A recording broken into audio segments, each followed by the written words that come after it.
When they told me I was past my prime, I didn't just feel insulted, I felt determined. Those words kept echoing in my head as I sat at my office desk. My son's voice haunted me even more than my colleagues.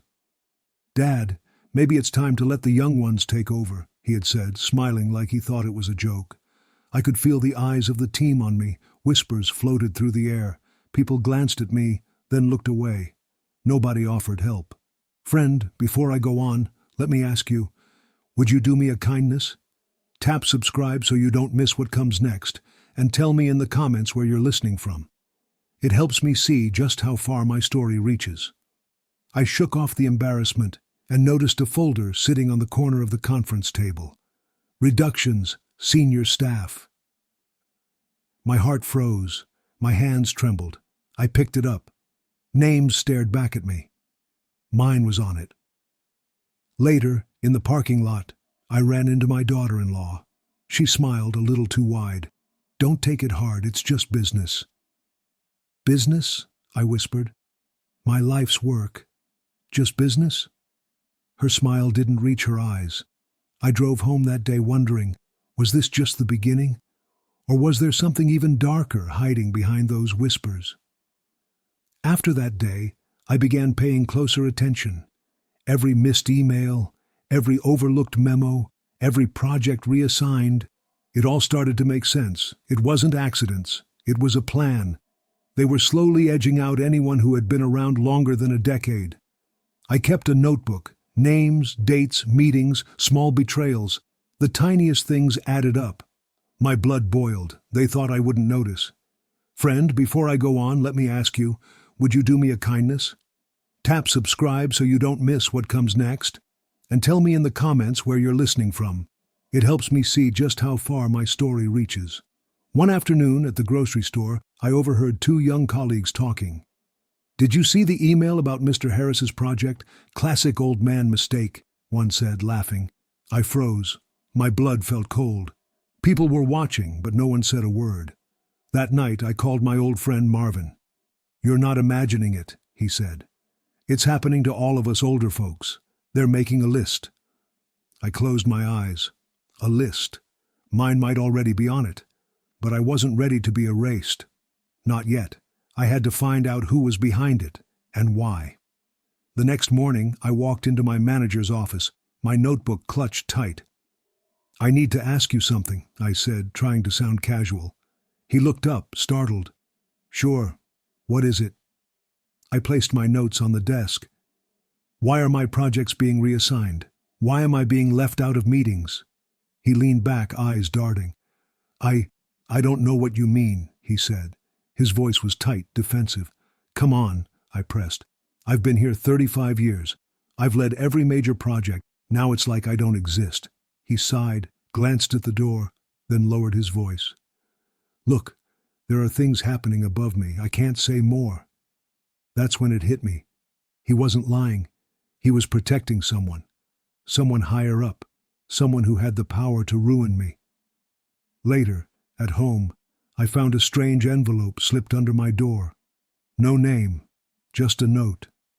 "Stop digging, or you'll regret it." I stared at it. My heart raced.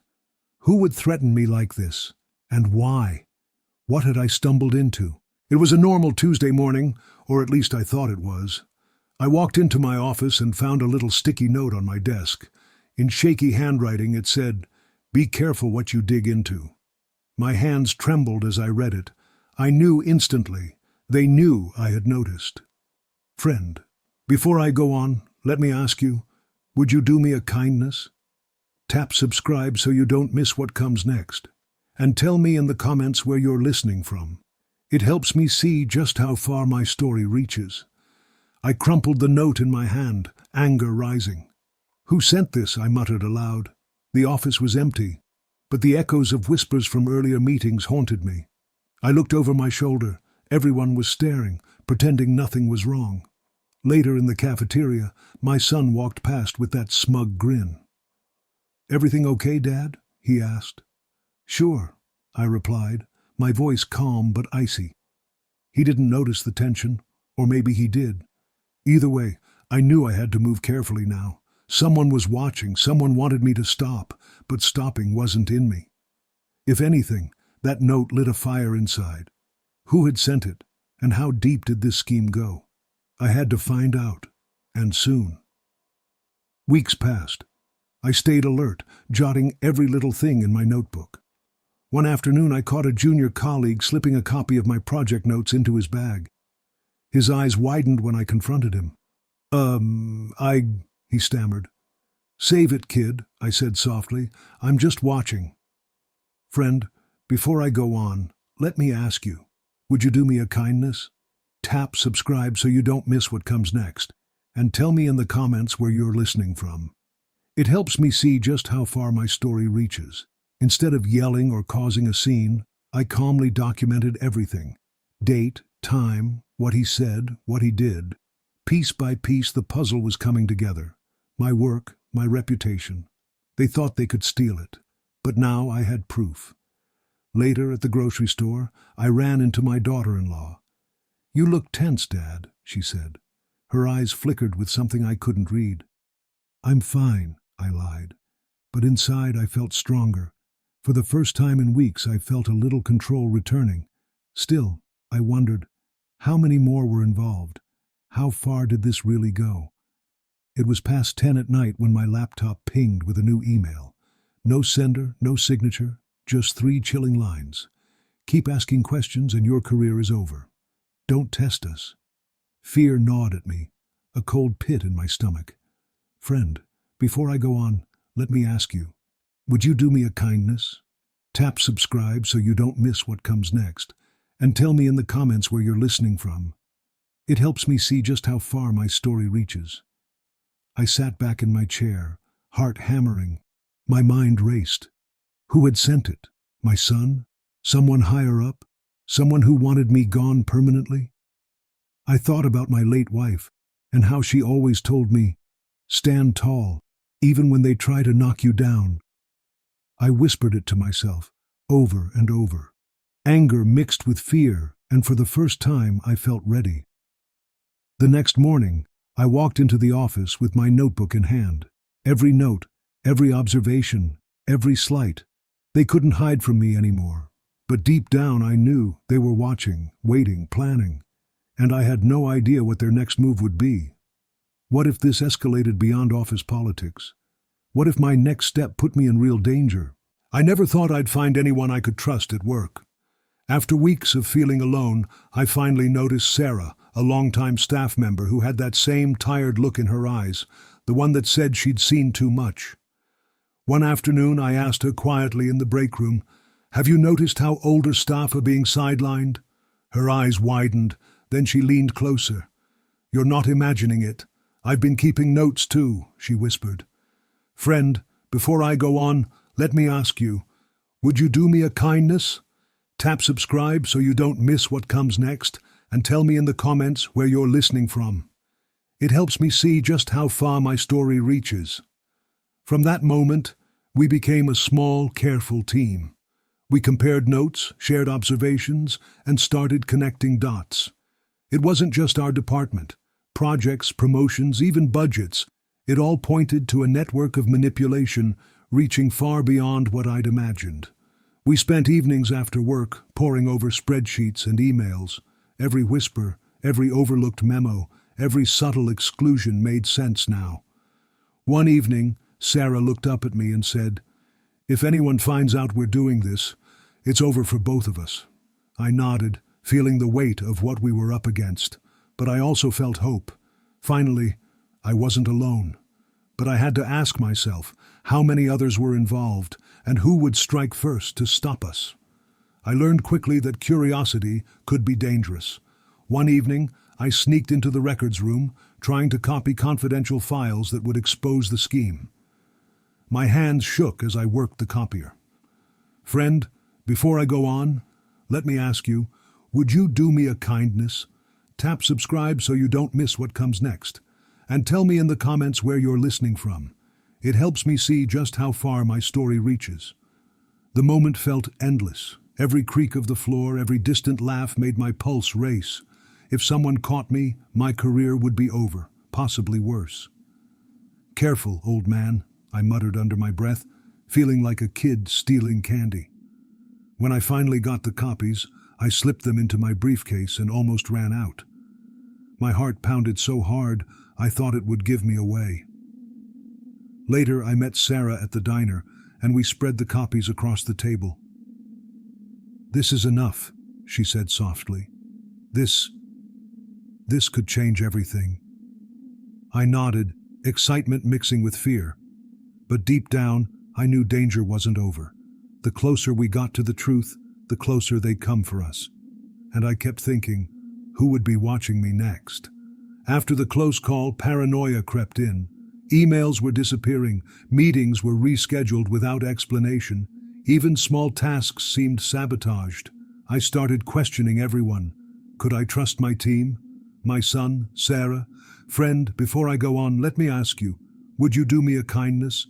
Tap subscribe so you don't miss what comes next, and tell me in the comments where you're listening from. It helps me see just how far my story reaches.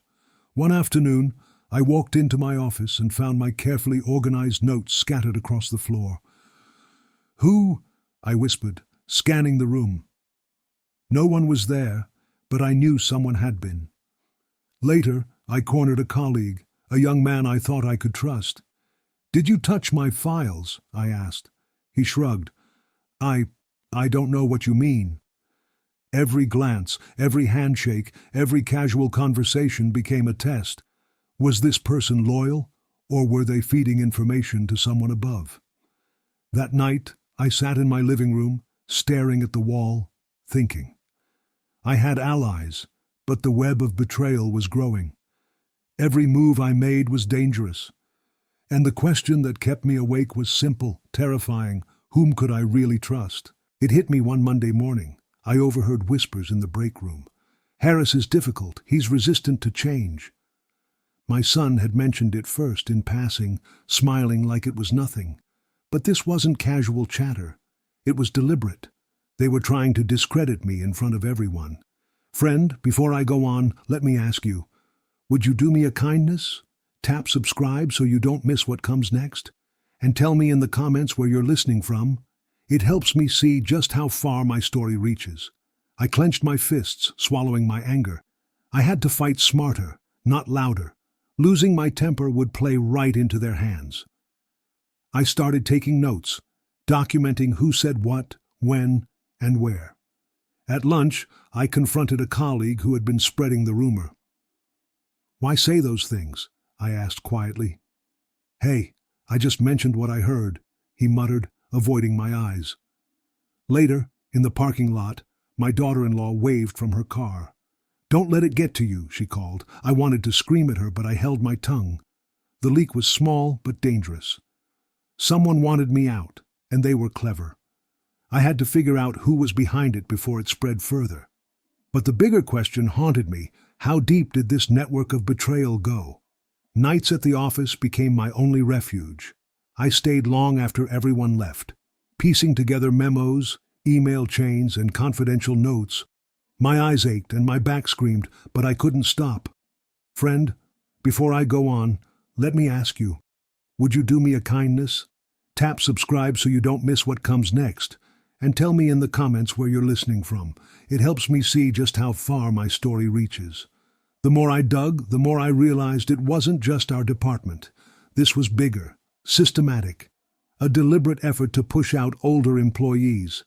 My pulse quickened as I traced patterns across divisions, promotions bypassed, projects reassigned, whispers everywhere. I called Sarah again. This goes beyond us," I said, voice trembling. She nodded. "We need proof, and fast." I started collecting documents in a folder I hid at home. Every email, every note, every small exclusion became a weapon. Fear was always there, gnawing at my stomach, but determination burned brighter. By midnight the office was empty. I sat in the glow of my laptop, heart pounding. Someone somewhere knew I was digging, and I had to ask, would they stop me, or would they try to silence me completely? It didn't take long before the scrutiny became obvious. My manager started shadowing me closely. Every move, every call, every meeting felt like it was being watched. Friend, before I go on, let me ask you, would you do me a kindness? Tap subscribe so you don't miss what comes next. And tell me in the comments where you're listening from. It helps me see just how far my story reaches. I walked carefully through the office, pretending not to notice. My notebook stayed hidden under the stack of papers. Every glance I made toward my manager felt like a trap. "Mr. Harris, did you finish that report?" he asked, leaning against my doorway. "Yes, it's on your desk," I said calmly, forcing my hands to stop shaking. I knew any slip could cost me everything. Yet this closeness gave me an unexpected advantage. I could observe him too. Patterns, hesitations, little tells. Later, at the grocery store, I noticed a colleague watching me intently. I felt the same cold chill as the first sticky note. They were everywhere. I returned home that night, exhausted. Every move had to be calculated, every word measured. And I kept asking myself the same question. Was I already too deep to back out? Or was the next betrayal waiting just around the corner? It started small, almost invisible at first. Projects I had led for years were suddenly reassigned to younger staff. No explanation, no warning. I watched as meetings I should have chaired went on without me, and people nodded at suggestions I had made years ago, as if they were new ideas.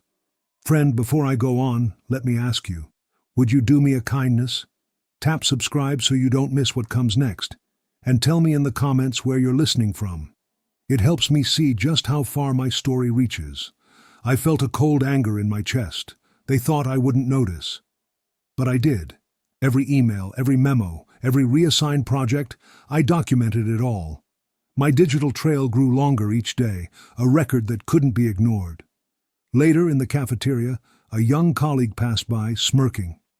"I guess it's the new way," he said, glancing at me. "Your guess is wrong," I muttered. Back at my desk, I opened my notebook, scrolling through evidence like a detective piecing together a crime. I realized then that this wasn't just about work. It was about power, control, and fear. And I had to ask myself, how far would they go to make sure I disappeared completely? One afternoon, a colleague, Mark, approached me quietly. "I can help you organize your notes," he whispered. I looked at him, hesitation heavy in my chest. Could I trust him, or was he reporting back to the masterminds? Friend, before I go on, let me ask you, would you do me a kindness? Tap subscribe so you don't miss what comes next, and tell me in the comments where you're listening from. It helps me see just how far my story reaches. I nodded slowly. "Okay," I said, but every word, every move became a gamble. Every glance I threw over my shoulder felt loaded with suspicion. We worked late into the evening, organizing evidence, documenting interactions. Each file we saved strengthened my case, but the tension was palpable. I could feel eyes everywhere, even when the office was empty. "Are you sure we're safe?" Mark asked, voice low. "I don't know," I admitted, "but we'll have to be careful." Even with help, I realized that trust had become a rare commodity. The wrong move could ruin everything I'd worked for. And yet, I knew I couldn't stop. Not now. The question lingered. Who could I truly rely on in this office full of whispers and shadows? The threats, the whispers, the stolen projects, they didn't break me. If anything, they made me stronger. I found a quiet resolve deep inside, a sense that I had to see this through, no matter the cost. Friend, before I go on, let me ask you, would you do me a kindness? Tap subscribe so you don't miss what comes next, and tell me in the comments where you're listening from. It helps me see just how far my story reaches. I created a secure folder at home, storing every document, every memo, every copied email. I backed it up discreetly. My evidence was growing, a lifeline I could hold on to when the walls closed in. Later, at the grocery store, I caught a familiar glance from someone in the produce aisle. My pulse quickened. Were they following me? Watching me? The intimidation was real, but I refused to let it control me. "I've survived worse," I whispered to myself, feeling the weight of years and experience. The stakes were higher than ever, but so was my purpose. Every stolen project, every whispered rumor, every watchful eye, everything fueled me. And as I locked the folder that night, I asked myself the question that haunted me daily. Am I ready for what comes next, or will they finally outsmart me? The tension had been unbearable for weeks. That morning, a key meeting had been scheduled to humiliate me in front of the entire team. I could feel my son's eyes on me, and the whispers from colleagues felt like knives. Everyone waited for me to stumble, for me to lose my composure. Friend, before I go on, let me ask you, would you do me a kindness? Tap subscribe so you don't miss what comes next. And tell me in the comments where you're listening from. It helps me see just how far my story reaches. I decided not to play their game. Instead of lashing out, I subtly disrupted the presentation. A mislabeled chart here, a well-timed question there. It forced the meeting to stall, confusing the people who tried to set me up. Wait, that's not right, muttered my manager, flipping through papers. I kept my face calm, hands steady. Could we clarify this section? I asked innocently. By the end, the meeting fizzled, and the team left more confused than impressed.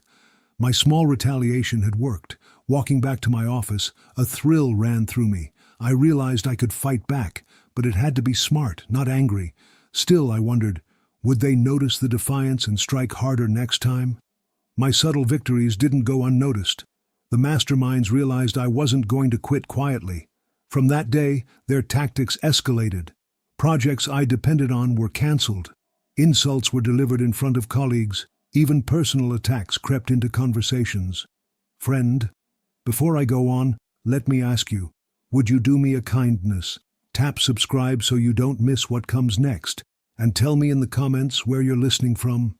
It helps me see just how far my story reaches. One afternoon, my son casually said, "Maybe you should take it easy, Dad. You're making waves." I forced a smile. "I'm fine," I said. But inside, I knew the game had changed. It wasn't just about humiliation anymore, it was about survival. I started anticipating their moves, staying 2 steps ahead. Every email, every meeting, every interaction became a chess game. At lunch, a colleague whispered, "They're not just playing with you, they're testing everyone who resists." I nodded silently, feeling the weight of their reach. The office had become a battlefield, and I was in the middle. The question that haunted me daily: how much danger would I face if I pushed too far? Late one night, after everyone had left, I sat under the dim office lights, piecing it all together. Emails, memos, notes. Every pattern pointed to a single conclusion. This wasn't just about me. It affected dozens of hard-working people, quietly sidelined and discredited. Friend, before I go on, let me ask you, would you do me a kindness? Tap subscribe so you don't miss what comes next. And tell me in the comments where you're listening from. It helps me see just how far my story reaches. I leaned back in my chair, exhausted but determined. My mission became clear: gather irrefutable evidence, protect myself, and prepare to confront them publicly. "Sarah," I said into the phone, voice low, "we have to be ready. This is bigger than we thought." She agreed, her voice firm. "No one should get away with this." I realized then that fear alone wouldn't guide me. Only strategy, patience, and courage could. Every small victory, every document collected, every ally counted. I shut the office door, locking away the evidence, and whispered to myself, "Tomorrow I take the next step, but are they ready for what's coming?" The answer would change everything. I realized subtle resistance wasn't enough anymore. I couldn't just react, I had to act. Every email, memo, and meeting I had carefully documented became more than notes. They became weapons. My ally, Sarah, and I started coordinating in silence, careful not to leave a trace. Friend, before I go on, let me ask you, would you do me a kindness? Tap subscribe so you don't miss what comes next, and tell me in the comments where you're listening from. It helps me see just how far my story reaches. We met in empty conference rooms, whispered over leftover coffee at diners, and compared files like detectives. Each piece of evidence showed not only the plot against me, but a systematic effort to sideline older employees. "Are we ready for this?" I asked, hands trembling slightly. "As ready as we'll ever be," Sarah said firmly, her eyes steady. I drafted a plan, small steps that would quietly expose the scheme without alerting them. Timing, patience, and precision mattered. One wrong move could ruin everything. I left the office that night feeling a mix of fear and exhilaration. For the first time in weeks, I felt like I had control. But the question lingered in my mind: would they notice before we struck, or were we already too deep to turn back? The opportunity came sooner than expected. During a team presentation, one of the schemers presented a flawed project. I stayed calm, observing the room, and subtly highlighted the errors. "Friend, before I go on, let me ask you, would you do me a kindness? Tap subscribe so you don't miss what comes next. And tell me in the comments where you're listening from. It helps me see just how far my story reaches." Whispers began immediately. Colleagues exchanged glances. I felt a thrill deep in my chest. This was just the beginning. I didn't attack anyone openly. I simply let the truth speak for itself. "Wait a second," muttered one teammate, leaning forward to point at a chart. I nodded, pretending to notice only now. "It seems there's a discrepancy," I said softly. The schemer fumbled, red-faced, trying to explain. The room felt electric with tension. I realized then that even small, careful moves could shake their control. Back at my desk, Sarah smiled.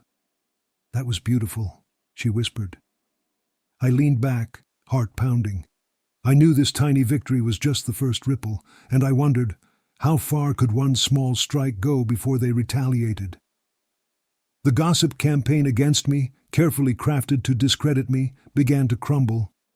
Colleagues who had stayed silent quietly offered statements that contradicted the lies spun by the masterminds. Support grew quietly, like a wave building under the surface. "Friend, before I go on, let me ask you, would you do me a kindness? Tap subscribe so you don't miss what comes next, and tell me in the comments where you're listening from. It helps me see just how far my story reaches." At lunch, one co-worker leaned over. "I just wanted you to know, I've told HR the truth," she said softly. "Thank you," I murmured, realizing the tide was turning. The schemer's control slipped as colleagues started sharing emails and notes that proved my diligence and honesty. Every whispered insult they had spread now seemed hollow. I watched them in meetings, trying to maintain authority, but I could see their panic. For the first time, I felt the power shift in my favor. That night, sitting at my kitchen table, I realized the scale of what we'd achieved. But even as rumors backfired, I knew one thing: they would not give up quietly. And neither could I. I sat down at my desk one morning, ready to continue my plan, and froze. A critical file, pages of documentation I had spent weeks collecting, was gone. Deleted. Vanished. Panic surged through me like ice water. Someone had discovered my moves. "Friend, before I go on, let me ask you, would you do me a kindness? Tap subscribe so you don't miss what comes next, and tell me in the comments where you're listening from. It helps me see just how far my story reaches." I felt my heart pounding, hands trembling. Every scenario raced through my mind. Had someone been watching me at home? At the office? Had my backup plan failed?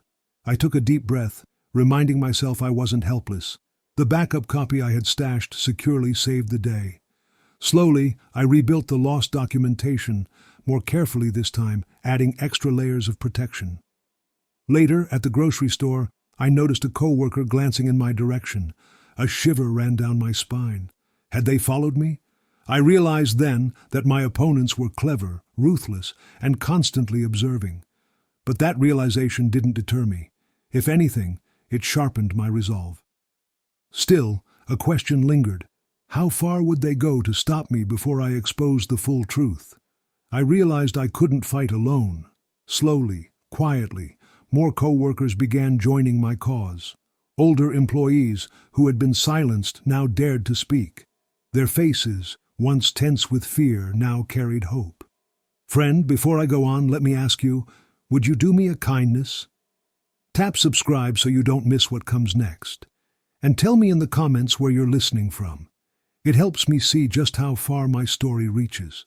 Sarah and I organize secret meetings in empty conference rooms, sharing evidence, plotting the next moves. Everyone contributed something small, a file, an email, a memory of a suspicious meeting. Together we can stop them, one senior colleague whispered, eyes bright. I nodded, realizing that strength grows with numbers. Our network, once tiny, now stretched across departments.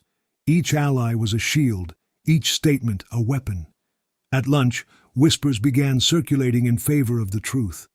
The schemers' influence was weakening, though they still tried to intimidate. I felt a cautious optimism. The tide was turning, and our collective power gave me the leverage I needed. Yet I couldn't ignore the looming question: would our network be strong enough when the time came to confront them publicly? The moment had arrived. In a department meeting, I finally spoke out. I calmly pointed out inconsistencies in project assignments and mismanagement that had quietly been ignored for months. The room went silent. Friend, before I go on, let me ask you, would you do me a kindness? Tap subscribe so you don't miss what comes next, and tell me in the comments where you're listening from. It helps me see just how far my story reaches. Heads turned. The schemers avoided my gaze, shuffling papers nervously. Every word I spoke was measured, backed by evidence. Why was this project reassigned without explanation? I asked, voice steady. One of them stammered, unable to answer. I continued, showing emails and memos that exposed the manipulation. Colleagues leaned in, whispering to each other, confirming what I said. I could feel the power shift in the room. Those who had been afraid now looked encouraged. Those who had tried to control were cornered. By the end of the meeting, the schemers' composure had cracked. They knew their game was unraveling. But even as I left the room with quiet satisfaction, I asked myself, this was just the first confrontation. Would the next one be the storm I couldn't weather? I realized subtle resistance could now be turned into strategy. I took a deep breath and anonymously leaked selective evidence to HR. Just enough to trigger internal inquiries, not enough to put me directly in danger. Friend, before I go on, let me ask you, would you do me a kindness? Tap subscribe so you don't miss what comes next, and tell me in the comments where you're listening from. It helps me see just how far my story reaches. The next morning, whispers filled the hallways. People glanced at me with curiosity, suspicion, and maybe even a little respect. No one could pinpoint me, but the tension was palpable. My son noticed first, his face hard to read. Something's happening, Dad, he said quietly, leaning closer. I'm just watching, I replied, keeping calm. But inside, I felt a small surge of satisfaction. HR started asking questions about project assignments, emails, and meeting notes. The masterminds shifted uneasily in their chairs, realizing the walls were closing in. By the end of the day, I knew I had started a chain reaction. Still, a cold thought lingered.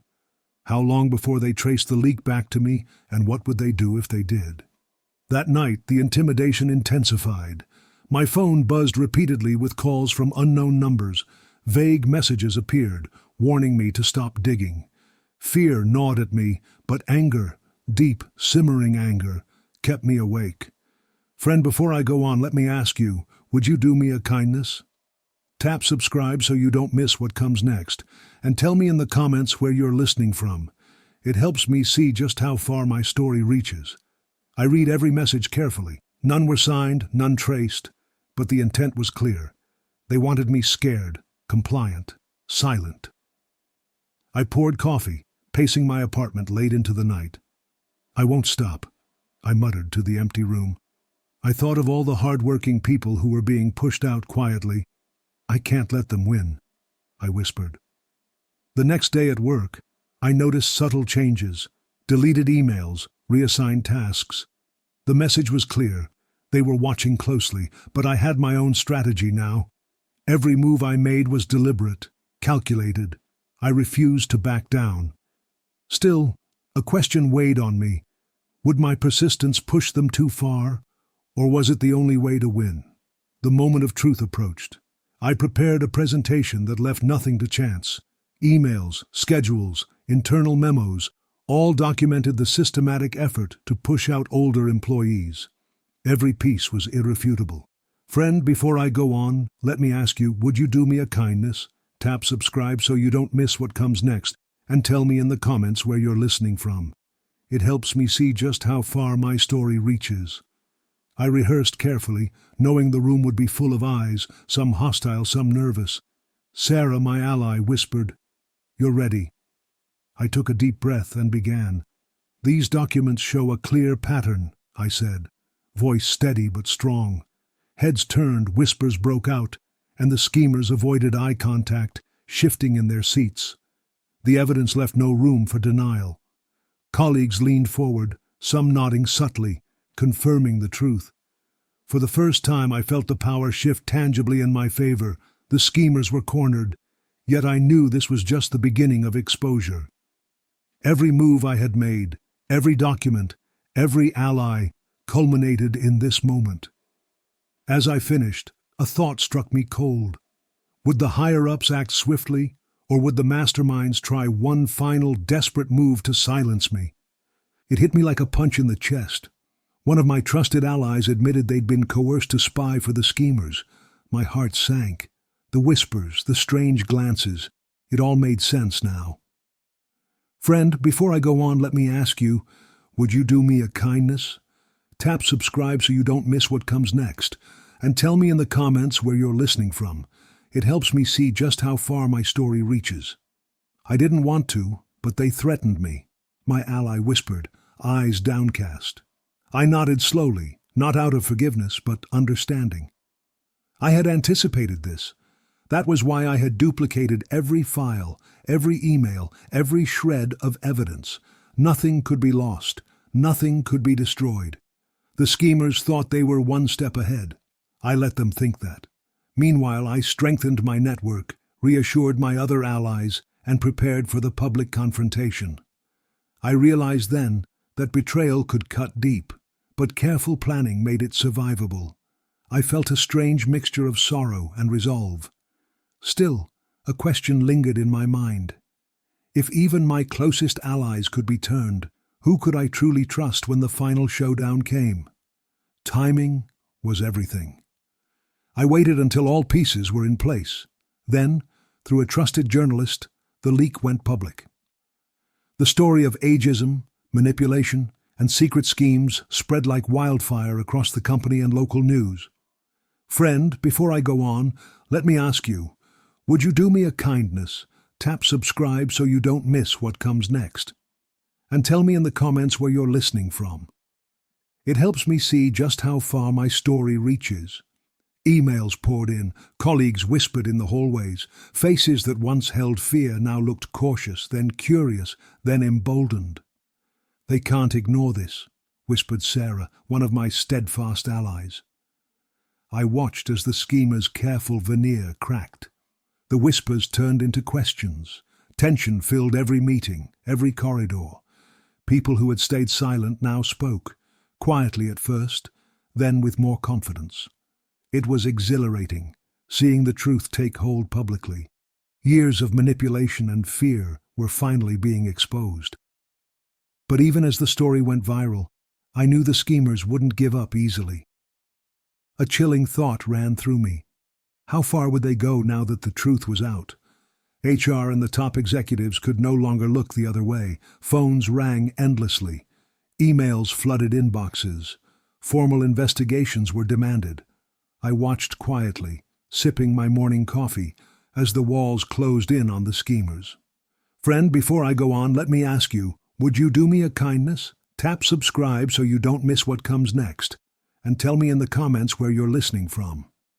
It helps me see just how far my story reaches. The schemers, once untouchable, now avoided eye contact.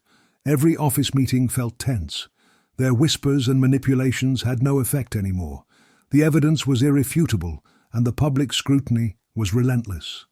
I felt a strange mix of relief and triumph. Years of being underestimated, overlooked, and humiliated were now being validated in front of everyone. "They're finished," Sarah said softly, a smile breaking across her face. Yet even in that moment of victory, a thought lingered. Power can be deceptive. People can be clever, cruel, and desperate. I realized then that exposing the scheme was only one battle won. The real question remained: would justice follow, or would the system let them slip away quietly like they had so many others? The day the internal investigators arrived felt like walking into a storm I had been bracing for all my life. My files, emails, and memos were laid out neatly on my desk. Every note, every timestamp was organized. "Friend, before I go on, let me ask you, would you do me a kindness?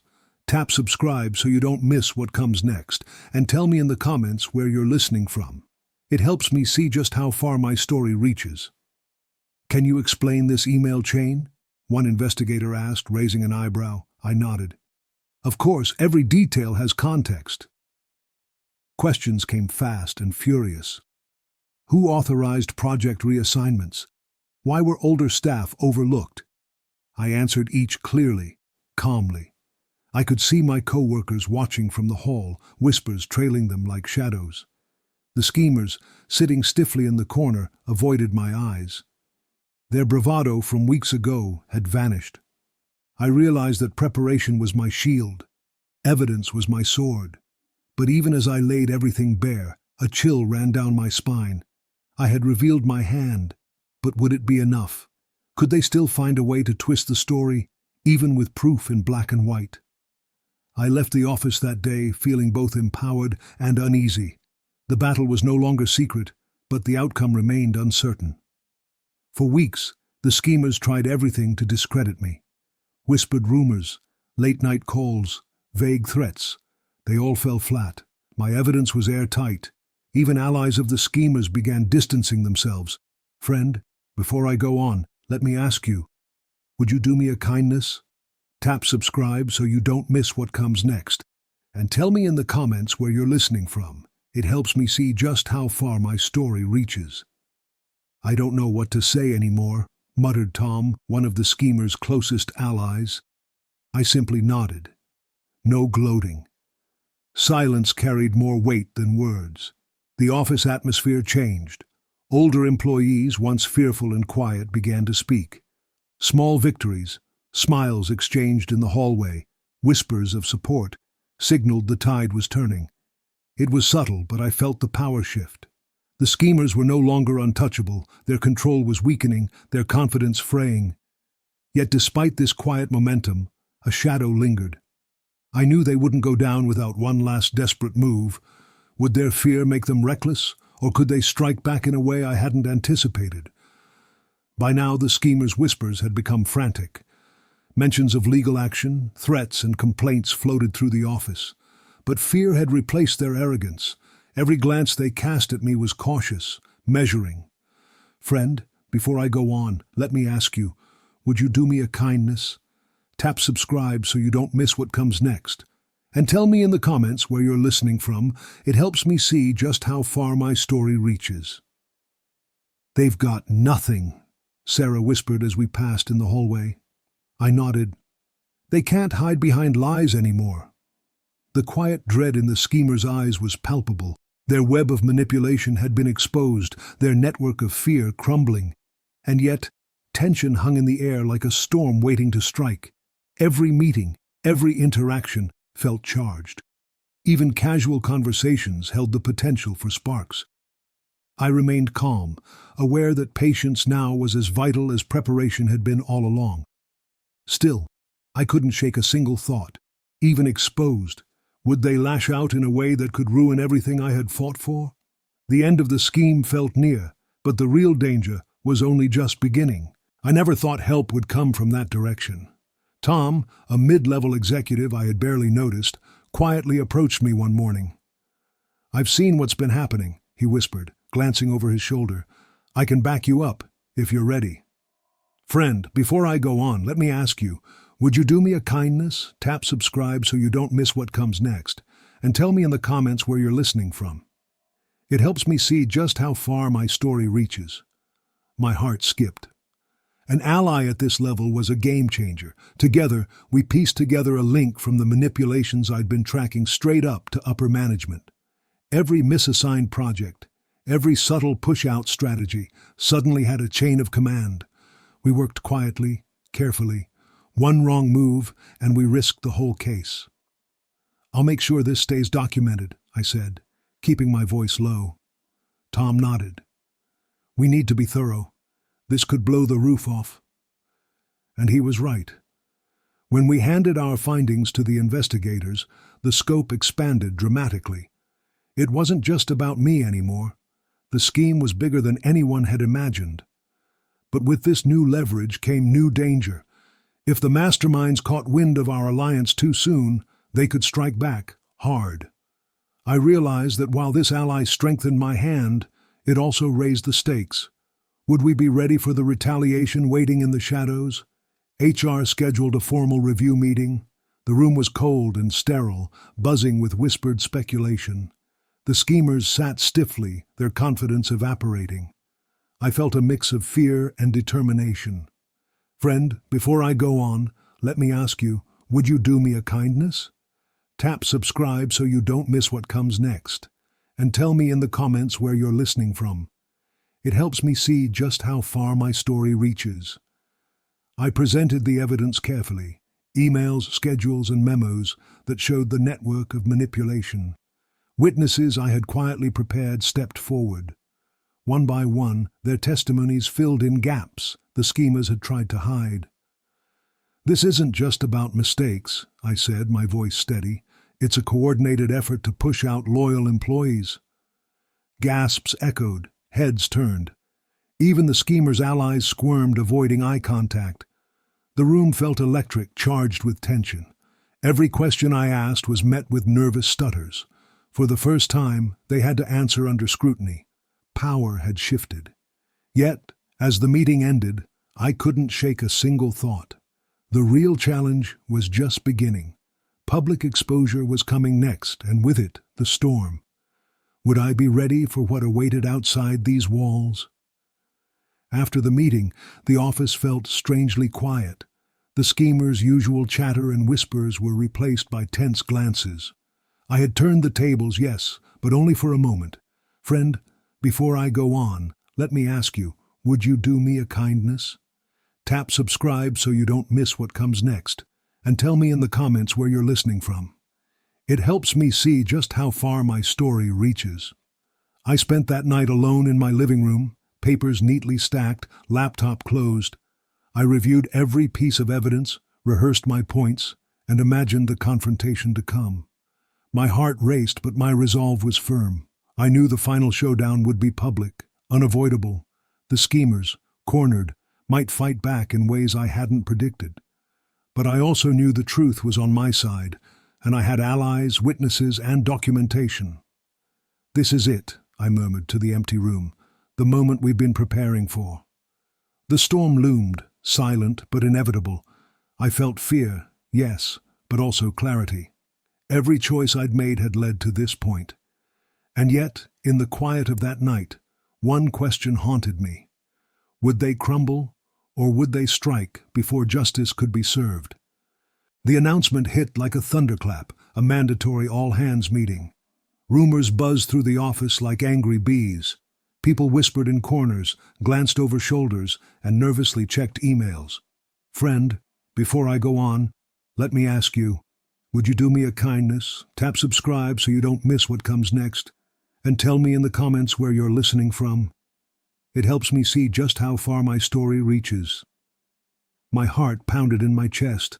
I felt a mix of fear and excitement. This was it, the public stage where everything could change. I walked past the cubicles, hearing snippets.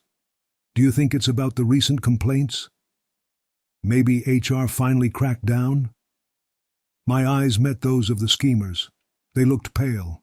For once their smugness had left the room. I reminded myself to breathe. "Keep calm, you know your evidence," I muttered under my breath. The room filled quickly. Chairs scraped, people shuffled. I spotted my allies in the crowd, nodding subtly. Every eye turned forward as the manager called the meeting to order. The air was thick, tense, charged with anticipation. I knew the next few minutes could change everything. If I slipped, if I faltered, the schemers could regain control. But if I stayed steady, truth would finally have its voice. The question weighed on me like a stone. Could I hold my nerve when all eyes were on me? I sat in my office one last time before the meeting. My laptop glowed softly, the emails and memos perfectly organized. I went over every testimony, every file, every timeline. One mistake could ruin everything. Friend, before I go on, let me ask you, would you do me a kindness? Tap subscribe so you don't miss what comes next. And tell me in the comments where you're listening from. It helps me see just how far my story reaches. I rehearsed my words aloud. Short, clear, direct. This isn't personal, I said to myself. It's about the truth. I printed a few key documents, highlighting inconsistencies and mismanagement. Each piece told a story, one that had been hidden too long. Memories of late nights, whispered threats, and small victories came flooding back. I had fought quietly, carefully, and now everything led to this moment. I double-checked the backup folder, ensuring nothing could be erased or lost. The system of manipulation I'd uncovered stretched farther than I'd imagined, and the evidence was irrefutable. As I zipped the folder and slid it into my bag, I felt the familiar surge of determination. Every step had brought me here. Every risk, every quiet act of defiance had built this moment. I took a deep breath and asked myself, was I ready to let the truth be seen by everyone at once? The meeting room hummed with murmurs. I spotted the allies who had quietly stood by me for months. Their faces held courage, not fear. That small army of support steadied my hands and heart. Friend, before I go on, let me ask you, would you do me a kindness? Tap subscribe so you don't miss what comes next, and tell me in the comments where you're listening from. It helps me see just how far my story reaches. I walked to the front, laptop in hand, documents ready. Every glance I cast across the audience reminded me I wasn't alone. People who had once stayed silent were here, ready to witness, ready to speak truth. The schemers shifted in their seats, whispering nervously. Their eyes darted, searching for weaknesses. I reminded myself confidence was my shield. Good morning, everyone. I began, my voice calm but firm. I want to show you something important, something that affects us all. The room leaned in. The allies in the crowd nodded subtly. I could feel their silent encouragement. It was the strength I needed to step fully into the confrontation. Every document, every email, every testimony waited for the light of the room. This was more than exposure. It was justice. And as I clicked to begin the presentation, one thought raced in my mind. Would the schemers crumble under the weight of the... When the HR lead called the meeting to order, I felt a chill. Their voice was calm, almost too calm. We've noticed some irregularities in recent project assignments, they began. Heads turned. The schemers shifted in their seats, trying to hide unease. Friend, before I go on, let me ask you, would you do me a kindness? Tap subscribe so you don't miss what comes next. And tell me in the comments where you're listening from. It helps me see just how far my story reaches. I clutched my notes, my heart hammering. I could feel their eyes on me, some curious, some calculating.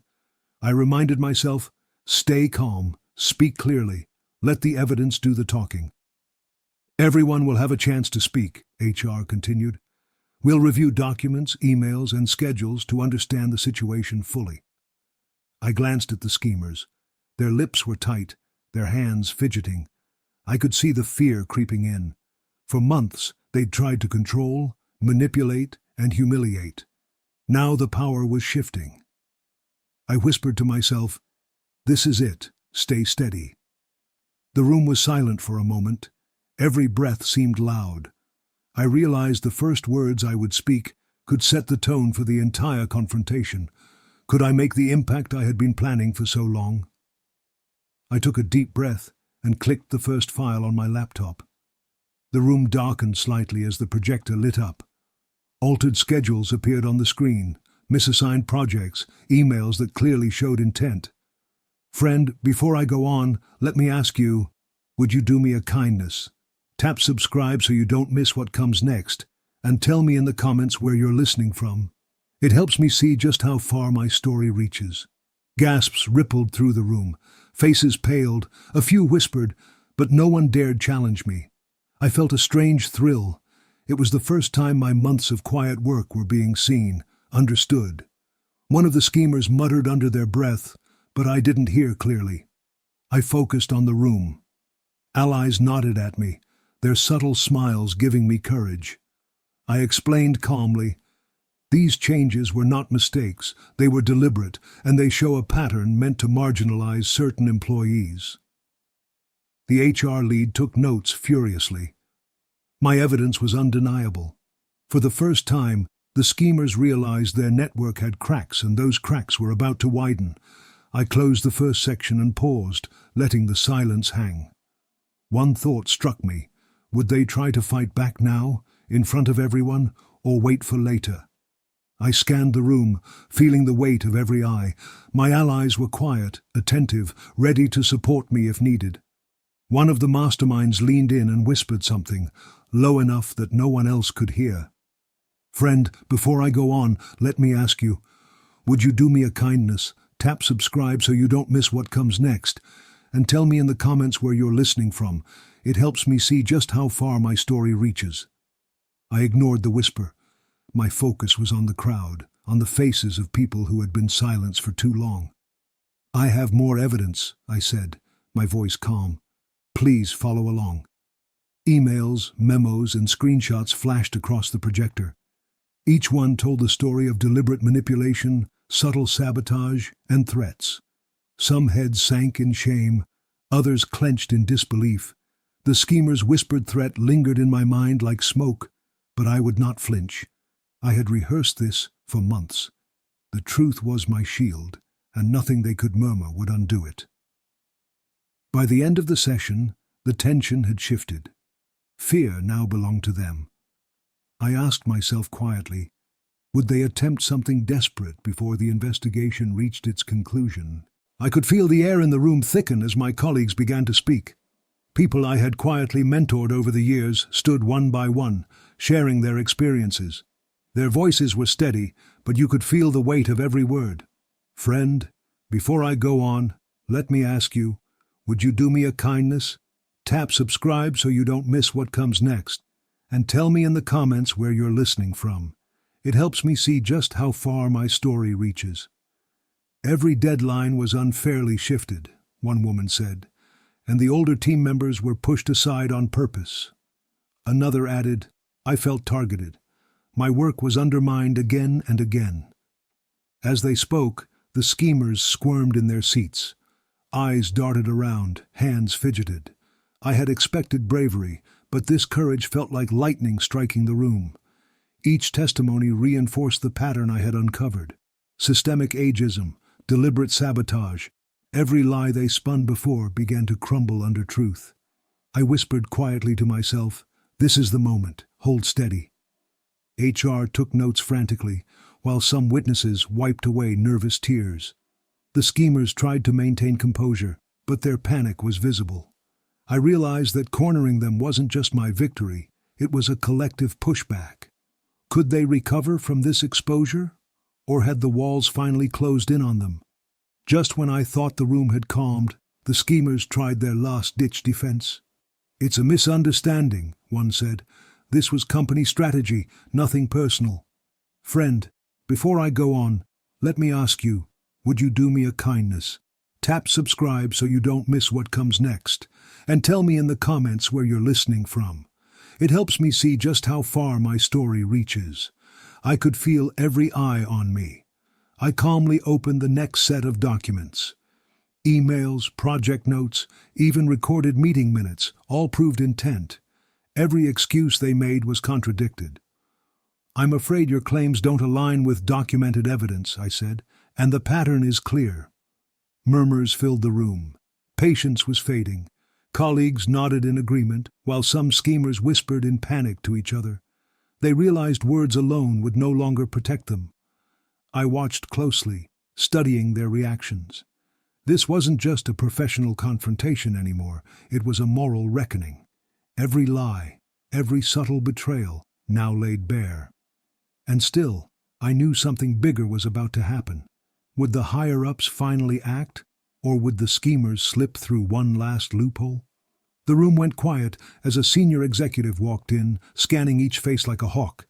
The schemers straightened, as if expecting loyalty from above, but the tension was palpable. "Friend, before I go on, let me ask you, would you do me a kindness? Tap subscribe so you don't miss what comes next, and tell me in the comments where you're listening from. It helps me see just how far my story reaches." "Sorry I'm late," the executive said, voice calm but commanding. "I wanted to see for myself what's happening here." I felt my heart rate spike. Would they side with the schemers, protect them, or finally hold them accountable? The entire room seemed to hold its breath. Colleagues exchanged nervous glances. The schemers' confidence wavered visibly. I reminded myself, patience. Observe. Every word, every movement mattered now. Months of planning had led to this single moment. The executive stopped at the center, folding their arms. Eyes scanned the schemers, then the witnesses, then me. The silence stretched, heavy and suffocating. I whispered to myself, "This is it. Everything hangs on their next move." And in that pause I realized the final act was about to begin. Would justice finally be served, or would someone get away with it yet again? I could see it in their eyes. The schemers were desperate now. Their carefully practiced words faltered. Every subtle threat, every sideways glance, every whispered warning, they all evaporated under the weight of the evidence laid bare before everyone. "Friend, before I go on, let me ask you, would you do me a kindness? Tap subscribe so you don't miss what comes next. And tell me in the comments where you're listening from. It helps me see just how far my story reaches." You don't understand," one of them stammered, voice barely above a whisper. I held their gaze steadily. "I understand perfectly," I said, letting each word sink into the room. "The pattern is clear. The intent is undeniable." The room seemed to tilt. My co-workers shifted in their chairs, leaning forward. They were witnesses now, not just silent observers. Every small lie the schemers had tried to spin was collapsing. Even their allies looked uneasy, unsure where loyalty should lie. I whispered to myself, "Hold steady, they're breaking." The schemers realized the game had changed. The power wasn't theirs anymore. They were exposed, vulnerable, and everyone could see it. But even in this moment of advantage, I knew better than to relax completely. Something told me the next move would come from the shadows. Could they dig one last trick out before the final reckoning? I took a deep breath and addressed the masterminds directly. "Why did you do this?" I asked, voice calm but firm. "Friend, before I go on, let me ask you, would you do me a kindness? Tap subscribe so you don't miss what comes next. And tell me in the comments where you're listening from. It helps me see just how far my story reaches." The room fell silent. You could hear a pin drop. Colleagues held their breath. The schemers avoided eye contact, their confidence gone. One tried to speak, clearing their throat. It's complicated," they said, but no one believed them. I laid out the evidence again. Emails, memos, misassigned projects, altered schedules. The room seemed heavier, charged with tension. The power had shifted. Where once they had controlled the narrative, now their guilt was public and undeniable. HR scribbled notes, eyes sharp. Witnesses nodded quietly. Even the higher-ups leaned in, curious and cautious. The schemers shifted uncomfortably. I realized then the moment of reckoning had arrived. They couldn't spin their way out. The truth was too clear, too visible. Would they finally admit it, or cling to lies until the last second? HR's lead finally spoke. "Investigations will continue," she said. "Disciplinary action is expected for those responsible." Relief surged through me. My chest loosened as if a weight had been lifted. "Friend, before I go on, let me ask you, would you do me a kindness? Tap subscribe so you don't miss what comes next. and tell me in the comments where you're listening from. It helps me see just how far my story reaches. Colleagues offered quiet smiles and nods. Some came forward to shake my hand, murmuring, "You did it. You stood up." I smiled back, but the satisfaction wasn't complete. Months of betrayal, sabotage, and whispers couldn't be erased so easily. I still needed closure, answers to lingering questions, and peace for the heart that had been bruised so deeply. I glanced at the schemers. Their faces were pale, tight with anxiety. The tables had turned, but the story wasn't fully finished. I knew I had won a battle, yet the war for integrity and respect, for fairness in the workplace, still hung in the air. I whispered to myself, "This is the moment, but I will not stop until every wrong is made right." Could justice truly be complete, or would there always be loose ends waiting to trip the unsuspecting? The room erupted. Executives stood clapping, praising the older employees for their dedication, for refusing to give up, despite the subtle attacks and whispered schemes. I could feel the warmth of recognition spreading through my chest. "Friend, before I go on, let me ask you, would you do me a kindness? Tap subscribe so you don't miss what comes next. And tell me in the comments where you're listening from. It helps me see just how far my story reaches." Colleagues I had helped, those who had doubted themselves quietly for so long, now held their heads high. Their eyes shone with renewed dignity, a pride that had been dimmed by months of fear. "Finally," one whispered to me, "we're seen." I nodded, feeling a lump in my throat. "Yes," I said softly, "we've been seen and heard." It was more than a personal victory. It was a signal to everyone in that room. Persistence and courage could overcome manipulation. The schemers sat silently, defeated, their faces pale and tight. The balance of power had shifted irrevocably. Yet even in the applause I sensed a lingering unease. Change had been won, but the shadows of the scheme had left marks that wouldn't vanish easily. I knew this victory was just a beginning. What secrets might still hide, waiting for someone to uncover them? As the meeting ended, people filed out, chatting and laughing, the tension easing from the room. But I lingered, eyes drawn to the shared drive on my computer. There it was, a small cryptic file. No one had mentioned it, and it wasn't in the official investigation folder. The name was odd, almost meaningless, but the date matched the timeline of manipulations we'd uncovered. Friend, before I go on, let me ask you, would you do me a kindness? Tap subscribe so you don't miss what comes next. And tell me in the comments where you're listening from. It helps me see just how far my story reaches. I opened it carefully. Inside, vague references pointed to people and offices we hadn't touched. My heart thudded. Could it be that the network of manipulation went further than we thought? I leaned back, rubbing my temples. "Not everything is over," I whispered aloud. The shadow lingered, subtle but chilling. I knew this file could be a breadcrumb or a warning. Someone had left it for a reason, maybe accidentally, maybe on purpose. I closed the folder, eyes narrowing. One thing was certain, even in victory, caution was still necessary. What was the full extent of this network, and who else might be involved?